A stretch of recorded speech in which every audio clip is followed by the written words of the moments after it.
Hey guys! Welcome to the Adulting and Fashion Podcast with your hosts, Jas and D'on. Okay. So today we're going to be talking about, is a bachelor degree worth it?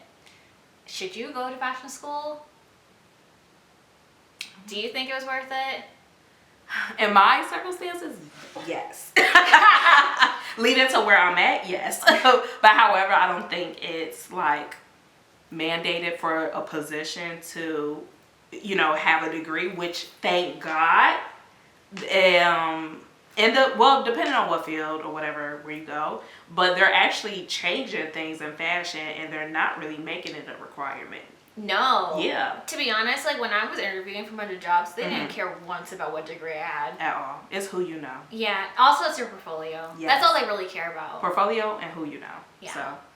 Yeah, that's it, really. But I would say, as far as my experience, so like I mentioned earlier in a previous podcast, that I got my degree from a shitty ass school that ended up foreclosing. But however, I would say what I learned from my professors going to that school was everything that I needed to know, and I would definitely give the benefits going to, the professors and what they're teaching. So I'm not going to say everything that I got from AI was completely a waste of time. Like there was key moments and value into what they taught me that played a huge factor into me going to grad school. But yeah, like for my case, my school ended up foreclosing right a week before I actually walked across the stage. That's insane. So insane. So we heard about it. We heard about the switch from, the company switching organizations. And we knew from right there from who they were trying to switch under. And I think at the time it was like a Christian organization. Don't knock me. I can't remember. It was so many years ago. But we were switching and it didn't feel right. And also we weren't getting a lot of enrollments too. Mm-hmm. And so it felt, and then the other schools, the Michigan and Wisconsin, they were closing down, and some of their students were transferring to, the Chicago area and Chicago. The AI schools out the there. AI, okay. Yep. And so we kind of got a feeling that we were going to be hit next. Granted, like at the time, Atlanta, Texas, and California, they still were doing pretty good or whatever. But we just felt closer to us that we were going to be hit next. And for surely we were a week closer to, me walking across the stage. And yeah, getting that letter afterwards was definitely devastating. But for me, always going to fashion. And that's just how I was as a person, because I was a big dreamer. And so I felt like, if there was so many other people, of course we didn't have a lot of, black representation being super highlighted in the industry, but I knew that there were people in the industry of my skin color working there, so I knew if they were there, I can get there. And so that was my mindset going through it. So I applied to a lot of positions, got ghosted. A lot of them didn't want to hire us because we lost accreditation and the means of our school closed it down. So basically, short story for that and meaning is basically we lost accreditation, meaning like we basically, our degrees was not real. That's crazy. You went after all 4 years. 4 years. Yes. And me, in my case, I took a break. So I technically went 5 years. And so it basically was saying like, that wasn't real. The school wasn't accredited, so it doesn't count. And so even still after these years, it's still like, so it's like your bachelor degree didn't account? So actually, I went back to look it up. So they actually accredited my last year. Oh, that's a blessing. It's a blessing, but my school no longer exists. So it's one of those moments when I have grandkids and kids that, yeah, my school no longer exists. Right. Hopefully the other AIs still keep chucking so it can have some type of name behind it. But yeah, so that happened. And one of the things in the midst of all that happening, I also was applying for grad school for backup. And thank God that, I did that, because right as I was working in stores too. So, as I was working in stores and applying to a bunch of jobs with like, little hopes, false hopes and stuff, I ended up landing an assistant design position in New York. Crazy. It's crazy. I'm not going to out the name because, Don't want to do that. But however, Keep I it went. professional. We still need our day jobs. Exactly. We still need our day jobs. So I applied to that company. They ended up getting back with me. We ended up going through like, the rounds, and I ended up getting my schedule, when to be out there, when to start working. And as I left my job, I was like, peace out, y'all. They was like, hey, don't forget about us. And I was like, oh. And as I was transitioning, they ended up ghosting me during Fashion Week. Crazy. And I remember one of my friends at the time, she was like, so what happened? Like, have you reached out to them? And at that point, I was so devastated and hurt and in my depression mood that I didn't want to like... Sad girl era. Yeah. And sad girl And I literally did not want to face it, but I reached out to the recruiter and I was like, hey, like, what happened? I was suspected, and I was going to be moving with my aunt best friend too. So they wanted to know what's going on too, because I was expected to be out there. And I had so many plans, and my sister was going to be moving out there and switching her job to work in retail to go work in New York. So to help me with rent as I pursued this amazing opportunity with this big company. Like, it's a big fashion company. And and best friend as well too. And they all were gonna move just as me to meet out there to make sure I pursue my dream, which was amazing to know I had that type of support. But so they ended up ghosting me, and the recruiter told me as she was taking me on that the design team ended up hiring 2 people in the spot. And from there, it just showed me how brutal the fashion industry was. And it set the tone for professionalism on both, just on their end. And so it had me walking like, no matter how much, professional I show up, there's always going to be some cracks along the way. You can't expect these industries to be 100% professional. You're going to come across people that are not professional. Yeah. And for me, it's like, as long as I remain professional at all moments, I'm going to always be good. Yeah. And they're never going to have anything bad on my name. So I never ripped them apart from it. So moving forward, I ended up applied to grad school, and that's when I got I literally packed 3 bags, not even school supplies, worst thing ever. So get out there, first day of grad school, and hitting the boat, and first thing I wanted to be was a graduate dropout, because I didn't want to go to grad school. I didn't even want to go to school. Like, I just spent 5 years slaving away, and here I am back in school. And literally they gave me the the schedule, and they was like, oh, you should have brought your school supplies, girl, because duh. It's crazy because I've heard people like, oh, don't bring school supplies, like buy them when you get out there. No. So it makes sense if you're like undergrad. Going to New York. Yeah. It makes sense, all of that, but grad school versus undergrad is a whole completely different thing. Yeah. So it's kind of like, because I accumulated supplies over the years. Right. But also I had a lot of my own, so I brought what I had and then accumulated. And we could have did so much more, because we had years. We had 5 years of fashion school. Like, how are you not coming out there with a ruler at least? Right. Crazy.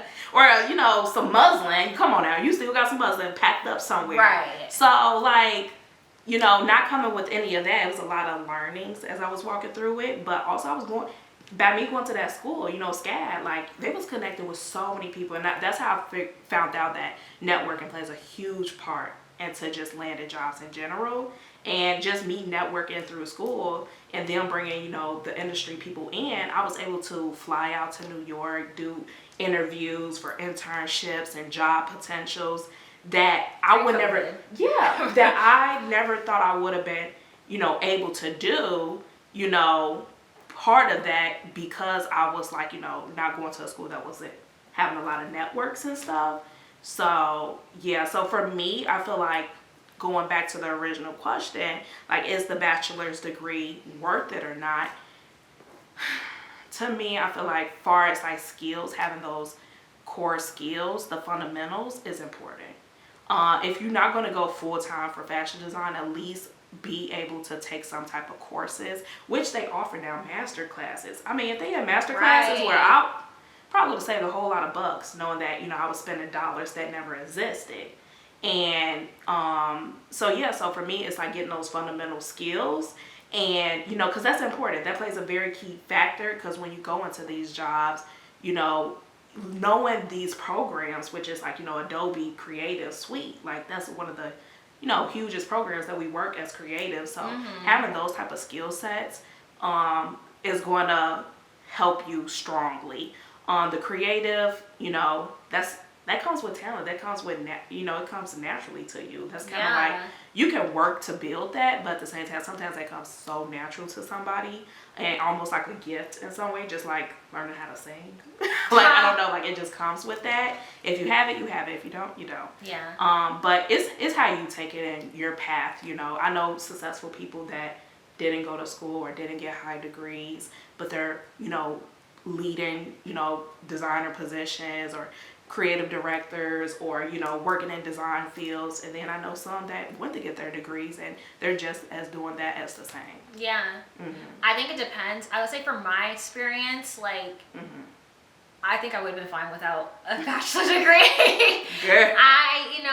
Because I came in wonky though. Like, so when you say that, like, looking back at your past work that you originally started, especially freshman year. Yeah. If you didn't have all of, those learnings, would you be able to say that you can perfect your portfolio without going to school to learn nothing? Really? I think I could, yeah. I am very humble with myself and very honest. I know, I sound really cocky to say No, that. I mean, hey, you know your worth, you know your talent. But me, I know strongly, when I first started off in design, and we could pull up my old past work, child, my friends was lying to me. My family was lying to me. But at the time, it could have looked creative. I don't know. Yeah. But for me, growing and obviously, sitting at, an expert level, I was amateur. I was baby amateur. And so for me, I needed that because I didn't know how to get there. I didn't know the steps it took. And then I didn't know how to, practice. Like, yeah, I know how to draw. But my drawing skills is 10 times stronger than what I originally started out with. Right. So I can't even say blindly if I walked the path that I didn't know, how to construct myself. I don't think I would have. I can't even say if I would have been, perfect. I'm not even perfect. So I want to say, I don't know if I could see that being as strong as what I am now versus all the learnings that I got. Because till today, I still don't know what I'm doing. And I'm learning. Yeah. You're constantly learning every day. So I can't, so for me, going to school was learning new things, learning new methods, learning new strategy, learning just, the basics and applying it, reworking my skills. And I can confidently say that, me doing, that from YouTube and flipping through a magazine, because, I didn't have master classes, growing up. So, I can't say that strongly. And I also can say too that like my skills wasn't that stronger than, and one thing I will say before you chime in is that one thing that my dad taught me when he told me to go into fashion, he also put in my head when he told me to take it was that there will always be somebody better than you. Oh yeah, 100%. And that set the tone right there for me. So for me, it was like, okay, there will be always somebody better than me, but how can I perfect and get everything that I need so I can always be next to them? Yes, or be the best version of you. Exactly, best version of me, but also I'm sitting neck with my competition. Yeah. Like for me, so before I went to SCAD, I did so many illustration classes, sewing classes. Like I had did a lot of classes before actually going to SCAD. So when I entered in doing all these illustration, the fundamental sewing classes, I was a breeze. Yeah. Like I just like flew by them or whatever. Like I can draw. It's not my favorite thing to do. Right. But I can draw and get my idea across or whatever. Great. But my sewing skills, I felt like set me apart from everyone else because I was able to like, I know there's kids that were struggling and to complete certain assignments or whatever, and I was just like, boom, like, because I had those skills beforehand. Granted, if I didn't have those skills, I probably would have been like, a regular pace or whatever. Right. I would have figured it out. I don't know. I feel like, how people just have like a natural talent for things? Like, that's what, I feel like for me, when it comes to sewing and stuff, I don't just pick it up so easily. Like I can look at like a pattern or whatever and look at something like, oh, I know how to do that. Yeah. So I know that's just me. Obviously, not everyone is like that. So, but as time goes on and you're working on it, especially in school, you're gonna do it because that 5 years plus and me walking into the master's program, Baby, she was a pro. Yes. When I tell you I had undergrads coming to me and worshiping my ground foots, which I don't blame them because obviously they're new. They're learning the ropes and, you know, they learning how to, you know, look at a pattern and reconstruct it and, you know, build that. And I was able to illustrate that to them because I had that experience already. Right. And I was moving now at an elite level. So for all of that, for me, that was all building stones. Because now, you know, gathering my years in the industry, also just my degree itself and what I had to go through and doing it for amount of years, I can confidently walk in a room like, yeah, and I can do that. But however, the steps of getting there, I don't know. I can't say too much about that. Like, but also that almost comes with a money situation too. Because granted, me growing up, like I mentioned, I was one of 5. And my mom, she was a single mom. You know, when I became 10 years old, she became a single mom. And she had to raise 5 kids, you know, and I was one that went off to school, especially art school. Set her apart. Oh, my God. And, you know, and fashion at the time, too, you know, when I was entering that wasn't looked at a paying job that you can successfully live off of. As a struggling artist. Exactly. And especially being in the black, you know, a black community where that's looked down upon, the arts field. So, like, me stepping in that field was a big challenge, but also by me not having any access to, like, you know, money, funds to help raise that for me to grow and take those classes and do all of that on the side, I wouldn't be able to be in a position where I'm at because I didn't have none of those funds. I didn't have access. I didn't have anybody coaching, guiding me that been through that. So for me, rather than my path, especially being a black person, and growing up in a low income family, I needed to go to school. Right. I needed that. So for me, it was worth it going to school and getting that degree because of the fact where I came from and my obstacles of getting there. There were so many roadblocks. And so that path grew as I gained on more mentors and that, you know, poured money into me to help me grow there. But yeah, so that was my take on, like, far as like needing that. But that also goes into, should fashion be a trade school? I think it should be. Because, I mean, like, when you look at the curriculum, Mm-hmm. like, the first 2 years, Mm-hmm. it's just, like, art history Yeah. and math classes and English, Mm-hmm. writing, all these other things that really don't matter. Yeah. Like, I took 4 or 5 art history classes. Mhm. Like, granted, I do like history. If it's the history of fashion, yes. That's different. Exactly. Like, But if it's a history of history of, like, I don't know, modern art from, like, during the 1900s. And it's like a balance of both, because a part of that you can immerse in that creative aspect when you coming up with, like, you know, that's concept and or design. like looking at historical Exactly, like that. garment references. But Yes. should that be your all 4 years? No. Hell no. No, like at all. And it's Mhm. like, okay, I just traveled like through Europe, so it's like I saw Yeah. these art pieces I like studied, and I was Mhm. like, okay, that was really cool. Like I got to see those or whatever. Yeah. However, was that necessary for me to like take that for my degree? I don't think so. But I get what you're saying because we did have Yeah. a history of art. Yes. I mean, a fashion history Mhm. class. I remember that. But that was not even a part of your history It like, wasn't. portion that you had to take Yeah, to that was graduate. separate. It was separate. It was a Yeah. part of the fashion degree, which I feel like was so stupid. Like, Yeah. you know, granted, I did love that. Obviously, Mhm. I love learning about that, the Yes. history and stuff like that. But is it necessary for me to learn about modern art? I really could care less about contemporary modern art. Like, no shade, no offense No shade. at all. I don't know. I just don't see an appeal to it at all. Yeah. But then like also, like so when I was in high school, I took a lot of like college credit classes. Yeah. So that was transferred for me, which was great because I got Yeah, to that save is money good. and not have to take like an English class or Mhm. math classes or whatever. Mhm. First of all, is it necessary to do math? Like, I mean, it is. I was about like, to say for the pattern part, yes, Yes, but for it's patterns. but you know we talked about this before too. Like there's certain math equations that you know makes it relevant for fashion, but there's certain math problems or whatever curriculums that it's so irrelevant to fashion. like calculus. Do you need calculus for fashion? No. I don't think I ever used it. I think. Maybe geometry. Geometry, Yes. 100%, 100%. But yeah. and basic math. Yeah, obviously. Algebra, like, you know, of course. Yes, but no. Yeah. So no, I feel like it was like I was just doing it just because I had to do it for the degree or whatever, and then like obviously when we got into the stuff, like when I started actually getting into the fashion courses, I think it was like late 2019, going to 2020, so COVID hit. So a lot of my fashion courses were online, which was for me, I was fine because like I knew how to do everything.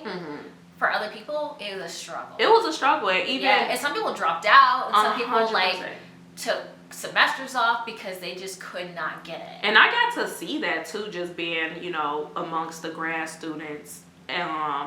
And we had our own separate room from the undergrads, and a lot of the sewing techs will be more in our room. Just, you know, their working studios will be in our room. So we'll see a lot of the undergrads come up and ask for help from either the grad students and the sewing techs. And, you know, just seeing them after the pandemic was so hard to watch, because it was just like, not only you're wasting your money because you're not taking it serious online, right, and you're cheating your way through. It shows now that we're back on campus.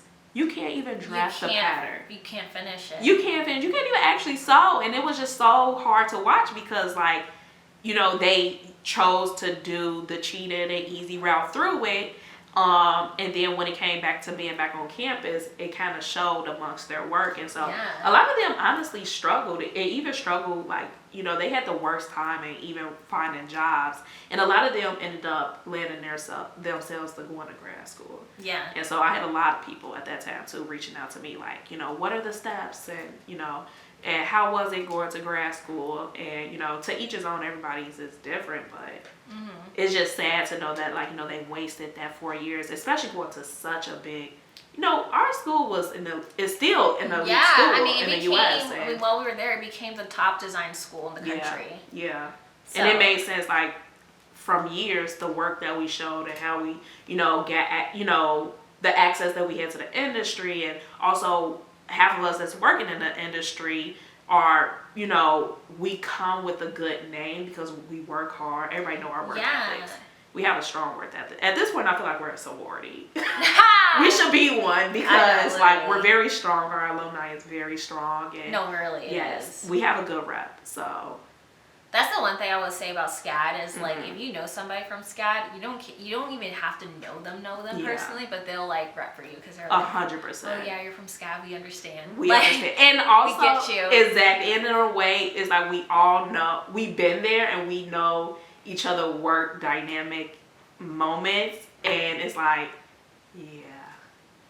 we know you'll do good. Like, if you tell me you graduated from SCAD and you just landed your final interview in my company, I'm riding for you because you got this far and you landed that interview and you in the final round. Right. Babe, you worked hard. Yeah. I know that history. Literally. We were talking about talent needs to be refined. Oh, yeah. Oh, I'm sorry. No, you're good. Okay, yeah. But yeah, for sure, talent needs to be refined. You know, I feel like this is gonna be a little controversial to talk about. Ooh. But in SCAD, really, they pick their favorites. Oh, God. They pick their favorite kids, and those kids are given more opportunities than others. Yeah, than others. I feel like I'll be biased to say this, but I was one of the SCAD favorites. Must be nice. Sorry. Must be nice. But I will say that because I was one of SCAD's favorites, I made sure that, like, my work showed for it. You know, because I've seen other people who were SCAD's favorites, and their work did not show at all. And it's, like, really disheartening to see those type of people get praise and recognition for work that is either done really sloppy or they outsource and have other people do their work for them. Yeah. Because that's a big thing too. Yeah. Seeing a lot of people do that. Or just really cocky. There's a lot of kids that are very cocky and think that they're you know, they're it. They're going to be the next such and such designer, you know, and sometimes you get humbled. Yeah. And I honestly, I thought all of that was all for undergrad. Because grad school was a whole nother chapter. And we didn't have to worry about favorites. Because, I mean, we were hold with so much, we had to lead with so much, I'm trying to find the word for it. Like, we were expected to show up at a very high standard at all times. So it was almost like one of those older sibling moments where, like, we didn't even have to be, you know, their favorite to get access to anything. We were already, you know, looked at as their top talent because we were in the master program. It was kind of like elite. Exactly. So it was like we didn't have to fight for that room. We were already given the opportunity in our platters first before they, you know, kind of trickled and gave anything to their undergrad students. And half the time we weren't even, because we were performing at such an elite level and like demands with so much work, that we wasn't exposed to a lot of opportunities far as for undergrad, because there was so much. And until today, I talk about this too, is that there's not a lot of competitions out there for the master's program. Which is really shocking. Yeah, because it's a professional degree, and so they hold us separate from undergrad. So, and half of which, you know, a lot of people that come in and get their master's, some of them will be coming from companies and like expanding on them. So a lot of us already have half of that experience already. So it kind of makes sense, the reason why there's not a lot of competitions out there gunning for, you know, the grad school, for grad school. And only thing I can remember were like probably 3 competitions that I could have applied to for a grad student. And I remember I was like, I played semifinals with the Tom Brown for the grad school, and what else? There was the AIF competition that we met at, yes. That we met at, and that was something that I could participate in. And then there was one competition, and I forgot the name of it, but it's like when you first join grad school, it was like the Jeffrey Bean. Yeah, Jeffrey Bean. CFDA. Yeah, CFDA competition. That was the only one that we could do. And hopefully, I haven't looked because obviously I'm not in school anymore. Hopefully there is more competitions out there for grad students, but we didn't have a lot of that. So for you guys had to compete against each other so hard. And also, it was cutthroat at times. It was so cutthroat watching you guys. No, for real. It was almost like watching a mini Project Runway series go down. Like low-key it was. Like, it was like a low-key mini Project Runway. Like, we should have had cameras at the school. Yes. And so much drama, so much rumors. So much drama. It was so catty. And you knew the top students for their favorites that they were access to. And you like, really? Right. Yes. Yeah. And even there was so much drama with the fashion show too, like in the little... It was so brutal. That was like literally mini Project Runway moment. Because like we're housed like 200 to 400 students. I don't know, that graduate like 200 or something. I think it's over 200. Yeah, but only 30 something designers make it. And then obviously they changed it because some kids from the Atlanta campus come over. Exactly. So you gotta compete. And so that's even more students. Yeah. Yeah. Yeah, which is crazy. Yeah, it was wild. It was so wild just watching you guys go through that. And yeah. I'm just like...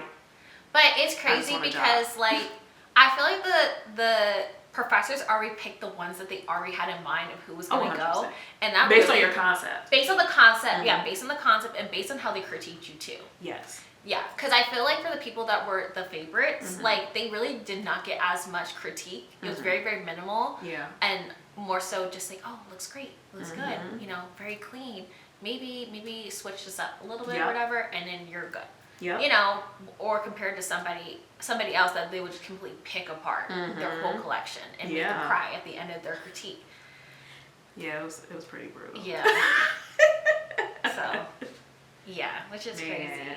And honestly, and we have candidacy review. So basically we have to, in grad school, we have to go through our candidacy review. We have to pass that before we work on our final collection and graduate. So that candidacy review is kind of like your token to graduation almost, in a way. And so if you don't pass that, you're taking that course over again. That sucks. And if you're graduating that quarter, you might as well say you're not graduating because you didn't pass your candidacy review, which is sucks. You know, also this other thing, like, you know, you see so many people, not even just with SCAD, but just other schools that would drop out within the first semester or two. Yeah. And I'm just like, this is the easiest semester. How would you drop out? No, literally, that's the most easiest. It gets worse throughout. Yeah, it's like, if you thought that semester 1 was hard, you're not even prepared for the fourth year. Man, like, at all. Yeah. And I've seen people drop to just the first year of grad school, and if they can't make it through that, you ain't making it through the...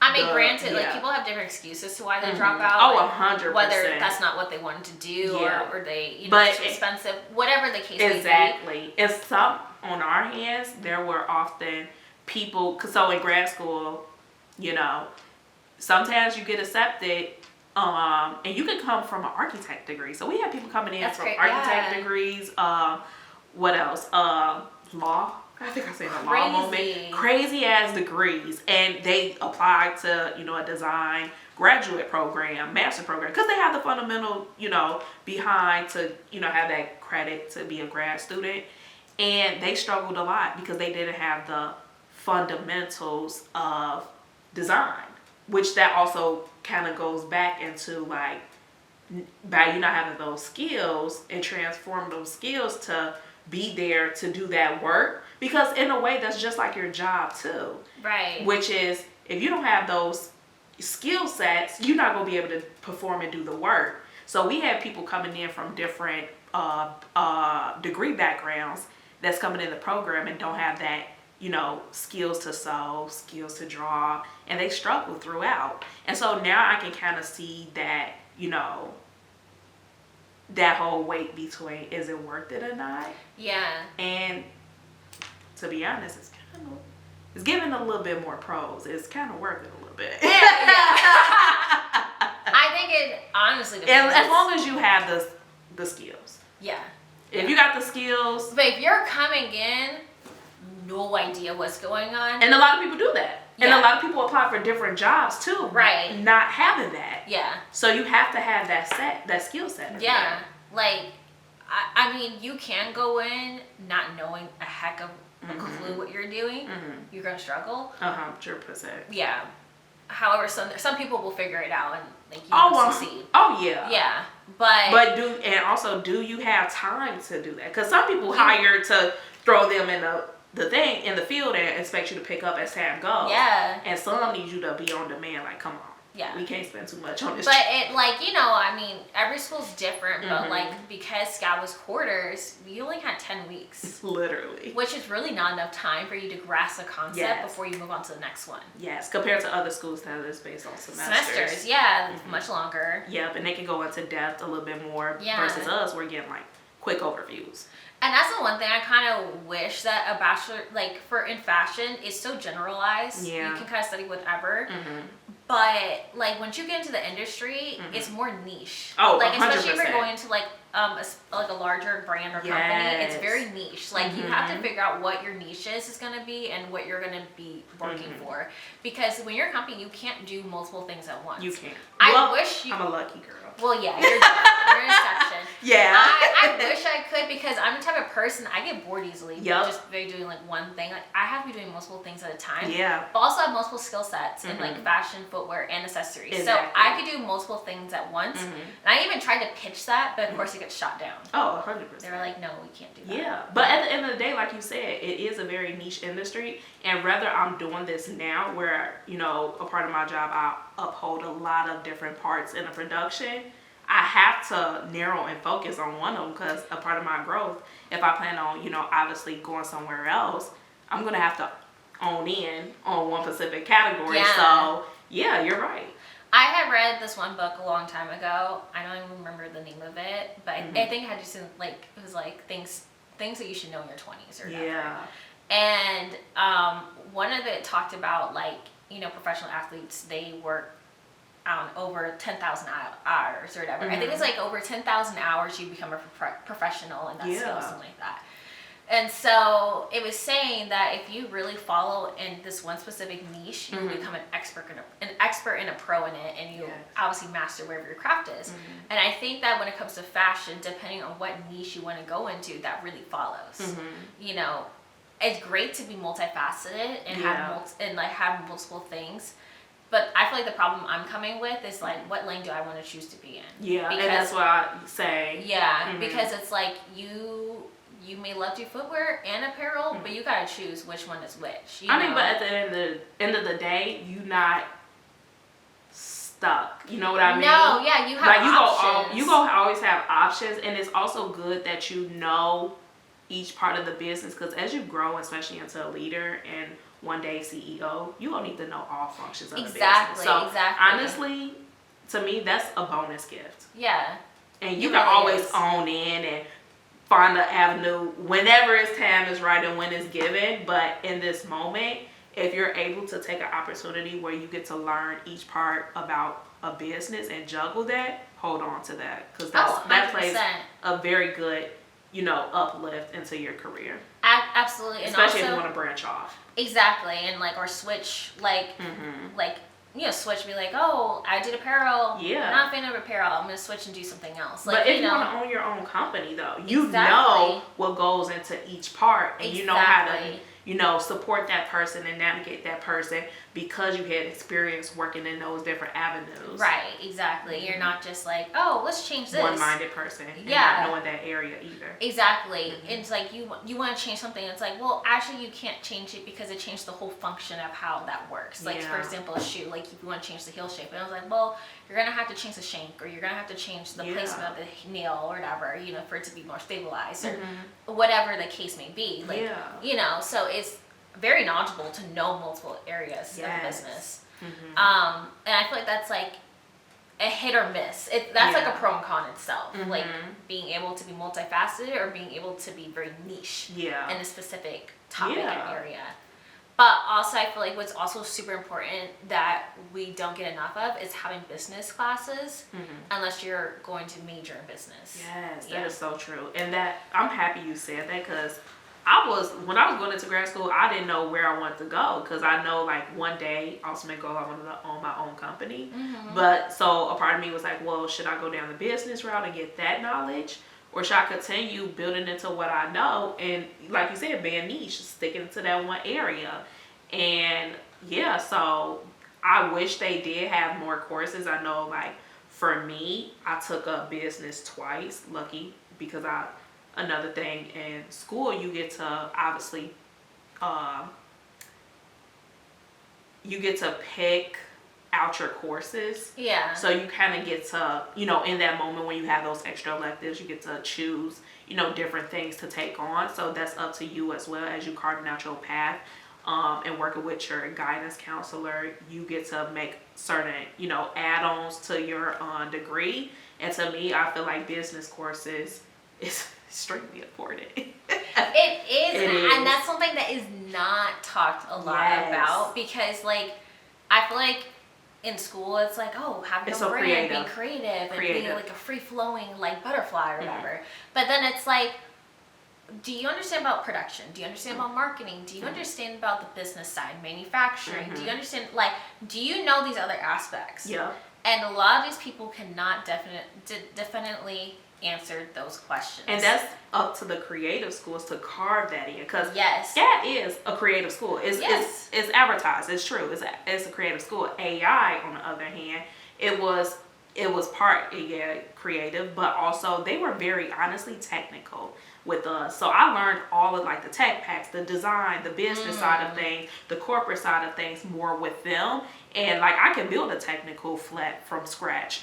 And then when I transferred to a most creative school, a lot of my challenges was learning how to really own in on my creative side. So lucky for me, having that experience of working on that business, tech, and corporate side, cookie cutter, what you would say, kind of helped me with those fundamentals. So when I transferred and started working with SCAD, that creative part, that fun part, was something that I got to learn and take in on.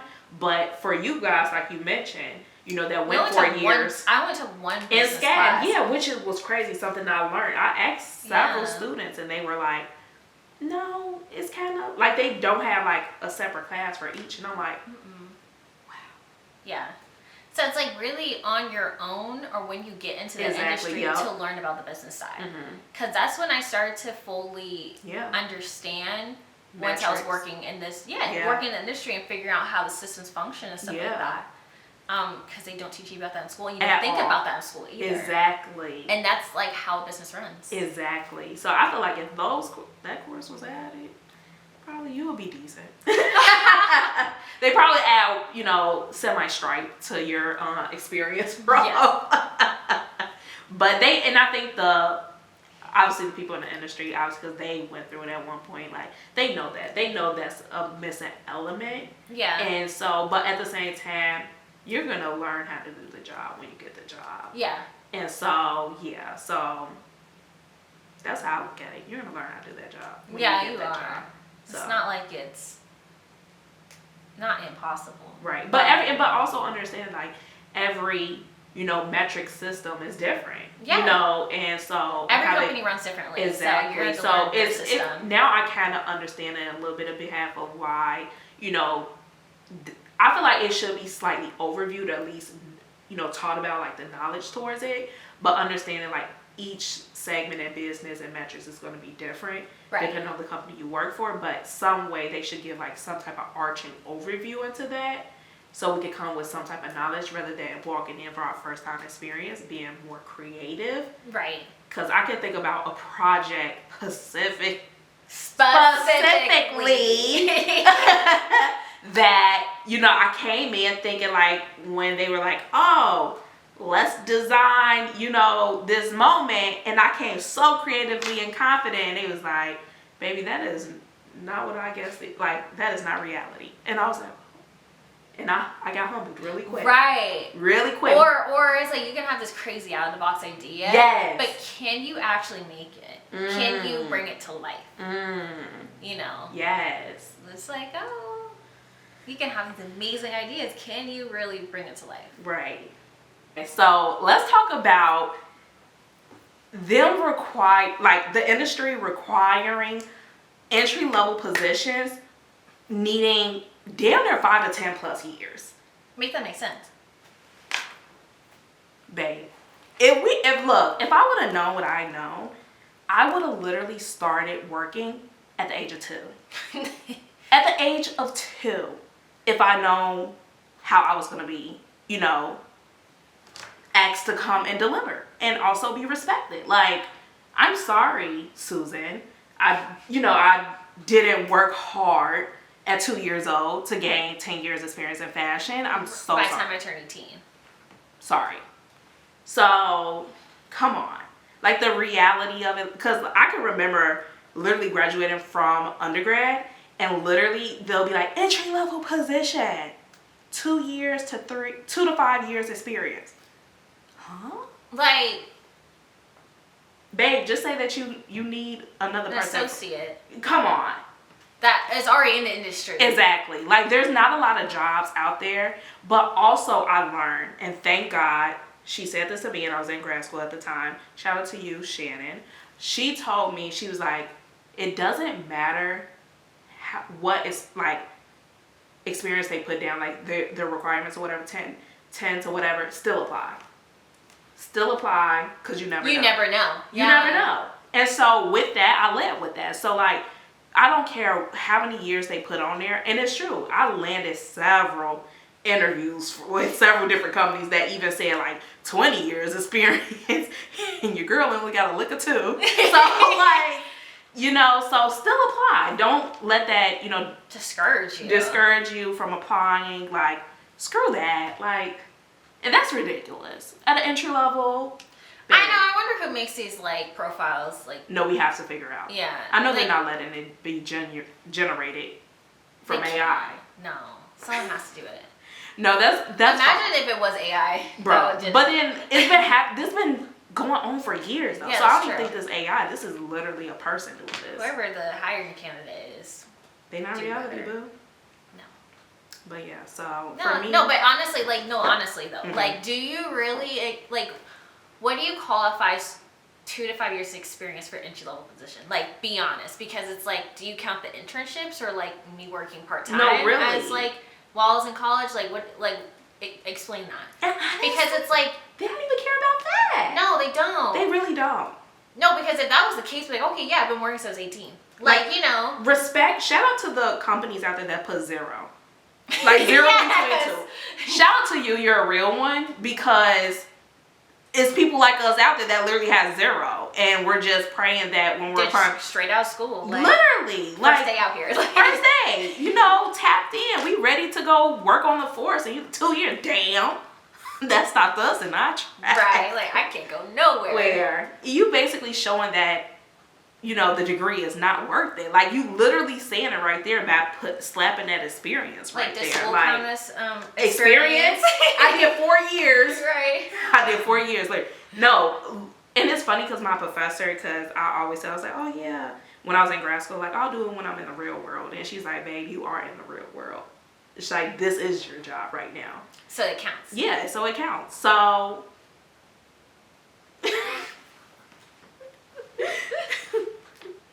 I'm dead. Did we talk about who is your network? No. I think that's important. Who is your network? Yeah. Yeah. I think Touch that's on. important. But also, like, okay, that's the one pro of school. Yeah. I will add, especially SCAD, because they have a good network. of Good people. network. And, like, you know, when they have the career. Yes. Wait, I have a really funny story to say. No, please. I have a really funny story. So I was trying to, like, volunteer. No, it wasn't volunteer. I think I got paid for it or whatever. But I was trying to work at the career fair so I can, like, get closer access to, like, Honestly, the companies. a smart queen right there. Yeah, so I was trying to work at the career fair and stuff like that. And so it was one of those group interviews. I've never done a group interview in my life. Oh my goodness, I first hate one. that. I They're did that the in worst. retail. They're the worst. So You're piggybacking off the next person. Literally. Make your answer better than their. And I'm looking at side like, girl, you just copied on me. Right. So anyway, so one of the questions, first of all, I don't know how this question applies, but the question was like, what's your favorite animal and why? Like, what does that have to do with working? Like, you know, and so I thought it was like an icebreaker question. And I was like, oh, my favorite animal is an elephant. Like, you know. Because what if I said fish? What was you going to do? Right. And then, like, you know, and then it was like, they didn't say anything. And then the guy next to me was like, oh, my favorite animal is a spotted leopard, a rare spotted snow leopard or whatever, because it's so unique and I can show that I have amazing traits and characteristics and that can apply for me to work in any job in the world. I was like, you're kidding. Babe, how the hell do you go from animal to landing your position in this moment? No, like, make it make sense. No, for real though, because I'm just like, how in the world? End of the story. I didn't get the job, but it's okay. I didn't get it. But like, how does that make sense to why your favorite animal? Why you have a favorite animal and how that makes you good at your job? And honestly, make sense, sometimes, you know, especially going on tons of interview, and the most beautiful part about still having your job and going on like interviews is also being able to school the people that's giving you an interview. Because I would have literally responded back saying, how is that relevant to this job role? Honestly. Whether it made me look like a bitch or not, like, stop, like, what? And I honestly get that too as well from a career professional lens, where one of the interviewers asked me, they was like, so there's no right or wrong to this question. And I'm like sitting on my seat on the edge like, girl, I'm ready for you. Right. And she goes, are you a cat person? Are you a dog person?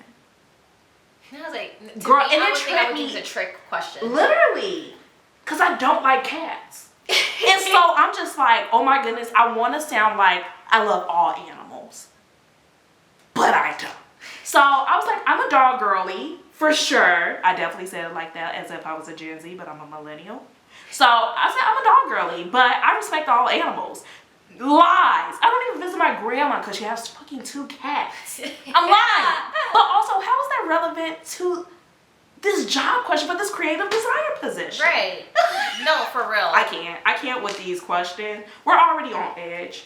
Being right. there and trying to get this job. Like, you're already nervous. Like, right. And I don't know, in that way, they're trying to break the ice, but in a way, it's like... You're making me, like, stressed out even more. And I don't know, I just feel like it's some type of, like, as if they're dangling the position in front of me or something. Like, cat or dog, cat or dog, cat or dog. Babe, I don't know, but what's the real answer? Right. Like, what were you looking for, first of all? And she didn't even have a cat or a dog. She had a fish. What? And you don't even have either. Okay, I digress though. I know. But yeah, a better network. Better network for sure. Yeah. So yeah, but that's really important. I mean, like with the career fairs and everything, and also just like the there was like a portal thing that you had access to. But even regardless if you didn't have that, like just being on LinkedIn alone and connecting with people, reaching out to people, asking them how they got into where their positions are at, their stories, or you know, and then if you develop a great relationship with them, you know, ask them to become your mentor. Exactly. And, you know, and I met great people from LinkedIn. Just me, just like shooting my shots, pitching myself. Yeah. And it was funny because lo and behold, the job that I got, she was actually one of the interviewers for me for my position that I got now. But I remember she used to like all my content on LinkedIn, or most of what I was putting down, and I seen where she was working at, and I was like, oh my God, I want to work there too. And she's liking my post, and she's a director. I'll shoot my shot, you know, old school style, like, you know, hey, I'm really eager, you know. And she said she'll keep my resume and portfolio on file, but wish me good luck in grad school. And as I was interviewing for my job, she ended up walking into my interview, and she basically told me, she's like, you got the job. Like, she's like, it's a yes for me. And shout out to Susan. I was like, girl, shout out to Susan.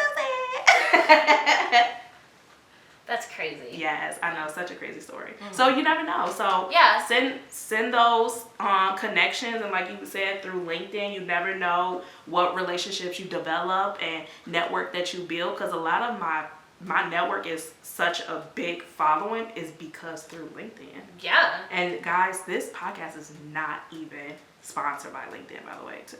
Yeah. For real. But yeah, it's so important. And even like, I mean, there were so many different like mixers and mingles and like little events that they'll have. And even like, you know, just depending on the city you're in, there's so many different events like that. You can meet people in the industry, or even meet people in other industries too, which is also very important, because you never know when you can connect with them and like, you know, ask them for questions or work with them in the future. Yeah. So it's super important to like know that for your network. Who you know is what you know. Exactly. And who you know can get you to another spot in your career and open a door. Exactly. Yes. Yeah. But I think we're gonna wrap up this episode. Yeah. We did talk a lot. We did. Yeah, we did talk a lot. We knew it was gonna be like this. One was gonna be a long episode. Yes, we knew that we were gonna be so excited to talk about this. Yes. So is a bachelor degree worth it? Still. For now. Yeah, you just gonna have to fan down yourself. Yeah. But I hope you guys like this episode. Thank you. And we'll see you guys next time. See you in the next video. Bye, guys. Girl,